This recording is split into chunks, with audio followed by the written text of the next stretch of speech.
성도 여러분 안녕하세요. 은혜가 충만한 안식일 아침 새벽 기도회의 시간입니다. 오늘 이 말씀이 우리가 지내는 안식일의 이 하루 동안 충만한 은혜의 문을 여는 말씀이 되시기를 간절히 바랍니다.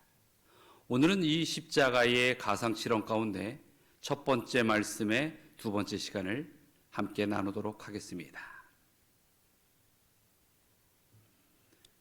다시 한번 누가복음 23장 34절의 말씀을 한번 볼까요? 아버지요, 저들의 죄를 용서해 주옵소서. 자기의 하는 것을 알지 못함이니이다. 십자가에서 우리를 사하여 주시는 예수 그리스도의 사랑의 의지에 대하여 우리는 어제 나누었습니다. 자, 오늘도 다시 그 말씀을 나누는데 그리스도의 공생의 절반에 걸쳐서 주님께서는 모든 사람들의 죄를 용서하시는 사역을 하셨습니다. 그분은 육신으로 오신 하나님이시기 때문에 죄를 사하실 수 있는 권세를 갖고 계신 분이셨어요. 예수님께서는 분명히 이렇게 말씀하셨습니다. 인자가 땅에서 죄를 사하는 권세가 있느니라. 성경에 따르면 인간이 죄를 사하는 권세가 있다고 주장한다면 그것은 분명 신성모독입니다. 서기관들과 바리새인들이 중풍병으로 누워있는 사람을 용서하신 예수님에 대하여 무엇이라고 말하고 있는지 우린 성경에서 살펴보면 알 수 있습니다. 예수께서 그들의 믿음을 보시고 이르시되 이 사람아 내 죄사함을 받았느니라 하시니 서기관들과 바리새인들이 변론하여 이르되 참남된 말을 하는 이가 누구뇨? 하나님이 아니면 누가 능히 죄를 사하리요? 그러나 예수님은 십자가에 달리셨을 때 자신을 십자가에 못 박는 자들에 대하여 아버지께 오히려 용서를 구하는 모습을 보여주신 것을 우리는 압니다. 그리스도께서는 우리의 대리자요 대속자로 십자가에 달리셨습니다. 그분이 우리의 대속물이 되시려면 우리와 완전히 동일하셔야 합니다. 예수님은 우리가 용서받고 영생을 얻을 수 있도록 우리를 대신하여 죽음을 직접 겪으셨습니다. 여기서 우리는 그리스도께서 우리에게 용서의 놀라운 본을 보여주시는 그것을 다시 한번 봅니다. 산상수훈에서 그분은 우리에게 우리를 핍박하는 자들을 위해 살피고 용서하라고 말씀하셨습니다. 우리는 그들이 우리에게 어떠한 행위를 하든지 그 누구에게도 악감정이나 분노를 품어서는 안 된다고 하는 것입니다. 그렇게 한다면 사단이 우리 삶에 죄의 뿌리를 심어 놓기 때문인 것이죠. 그래서 바울은 에베소서 4장 26절로 27절의 말씀을 보면 분을 내어도 죄를 범하지 말며 해가 지도록 분을 품지 말며 마귀에게 틈을 주지 말라고 기록하고 있습니다. 우리가 분노를 간직하고 그로 인하여 우리에게 해를 끼친 사람들을 용서하지 못한다면 우리는 영적으로나 감정적으로 심지어 육체적으로도 멸망하게 될 것입니다. 그러한 태도는 다른 사람에게 해를 입히고 우리의 영원한 운명을 위협하기까지 하는 것이죠. 히브리서의 말씀을 볼까요? 모든 사람으로 더불어 화평함과 거룩함을 쫓으라. 이것이 없이는 아무도 주를 보지 못하리라. 힘쓰고 하나님의 은혜에 이르지 못하는 자가 없게 하고 또 쓴 뿌리가 나서 괴롭게 하여 많은 사람이 이로 말미암아 더러움을 받지 않게 하라. 우리는 십자가 위에서 하신 그리스도의 첫째 말씀 속에 그들은 자기들이 하는 것을 알지 못한다고 하시는 말씀을 발견하게 됩니다. 여기서 우리는 인간의 마음이 얼마나 진정으로 눈이 멀었는지를 알 수 있습니다. 정작 예수님의 기도의 대상이던 그 사람들은 그들이 얼마나 무서운 죄를 짓고 있는지 알지 못했습니다. 그들은 그들을 구원하기 위하여 오셔서 이 땅을 걷고 가장 사랑이 그 많으신 하나님의 모습을 보여주신 그 메시아를 십자가에 못 박고 있다는 사실을 전혀 깨닫지 못하고 있습니다. 살펴보면 그들에게는 메시아에 대한 구약의 예언들에 대하여 예수께서 성취하신 많은 증거가 있었다는 것을 알 수 있었습니다.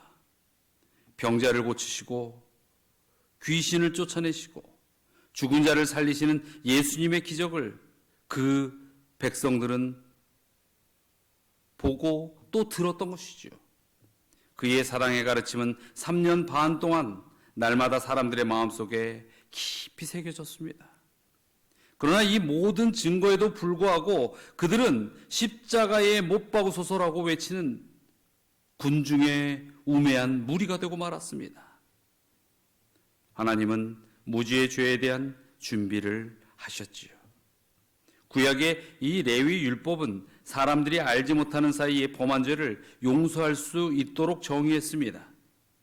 우리가 알고 있는 죄를 용서받는 것만큼이나 이러한 무지의 죄를 용서받는 것은 또한 매우 중요한 것입니다. 부지불식간의 모든 죄의 완전한 용서의 중요성에 관하여 다윗은 이렇게 설명하고 있습니다. 누가 그의 잘못을 알 수 있으리이까? 나를 은밀한 허물에서 깨끗하게 하소서. 내가 알지 못하는 나의 어떤 죄가 있을지라도 그것이 아무 의미 없는 것이 아닙니다. 그 모습 속에서도 우리가 전적으로 하나님께 나아감으로 하나님의 용서받음이 필요하다는 것이죠. 십자가의 비극은 오늘날에도 반복되고 있습니다.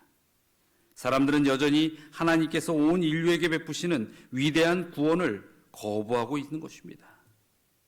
영적인 실명이 그들의 눈을 가리고 있습니다. 우리는 또한 그리스도께서 하신 것처럼 하나님께서 그들을 용서해 주시고 구원해 주시기를 기도해야 하는 것입니다. 왜냐하면 십자가에서 그리스도께서 처음 하신 말씀은 하나님의 가장 비천한 죄인들에게도 베푸시는 구원을 분명히 드러내기 때문인 것입니다. 모세가 광야에서 뱀을 든 것 같이 인자가 들리움은 그를 믿는 자마다 멸망하지 않고 영생을 얻게 하려 하심이라. 하나님이 세상을 이처럼 사랑하사 독생자를 주셨으니 이는 그를 믿는 자마다 멸망치 않고 영생을 얻게 하려 하심이니라. 하나님이 그 아들을 세상에 보내신 것은 세상을 심판하려 하심이 아니요 저로 말미암아 세상이 구원을 받게 하려 하심이라.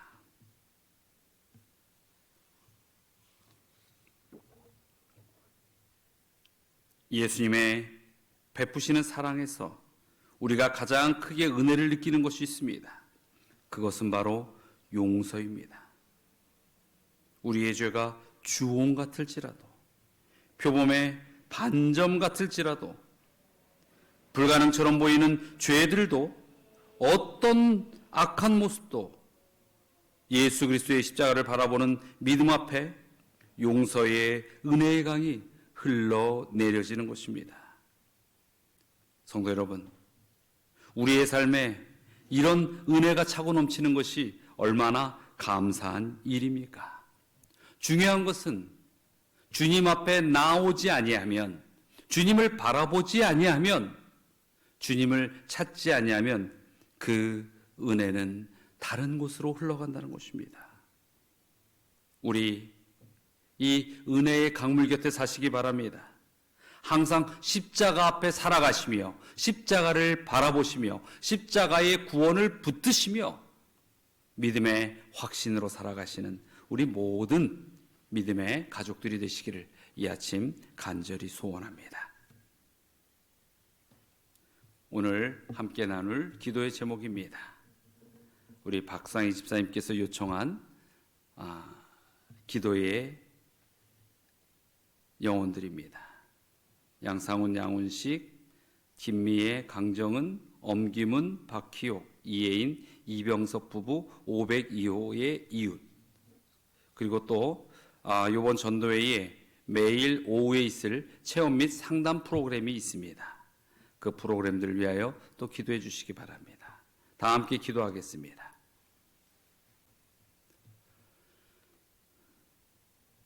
은혜가 충만하신 하나님, 먼저 저희의 삶이 언제나 주님 앞에서 믿음을 향하여 구원의 언약을 붙들고 살아가는 그러한 저희의 신앙의 발걸음이 되게 하여 주시옵소서. 또 이 아침에 우리 영혼들을 주님 앞에 드리고자 원하오니 주여 이 이름들을 기억하셔서 진정 하늘까지 함께 가는 믿음의 백성이 되게 하여 주시옵소서. 김미애, 강정은, 엄김은, 박희옥, 이혜인, 이병섭, 그들의 이름을 주님께서 호명하시는 그날에 모두가 믿음으로 일어날 수 있도록 진정 이 말씀의 잔치 진리의 교회로 발을 옮기게 하여 주시옵소서. 또 전도의 기간 매일 오후에 이루어질 특별한 프로그램들을 위하여 기도드리오니 이 인근에 있는 수많은 영혼들이 관심을 갖고 함께 모여 유익한 기회를 얻고 그러한 함께 나눔의 시간들이 진정 믿음의 생애로까지 이어지게 하여 주시옵소서. 오늘도 우리 모든 믿음의 백성들 승리하는 하루가 되도록 주께서 축복하여 주시리라 믿고 의지하오며 예수 그리스도의 이름으로 기도드리옵나이다.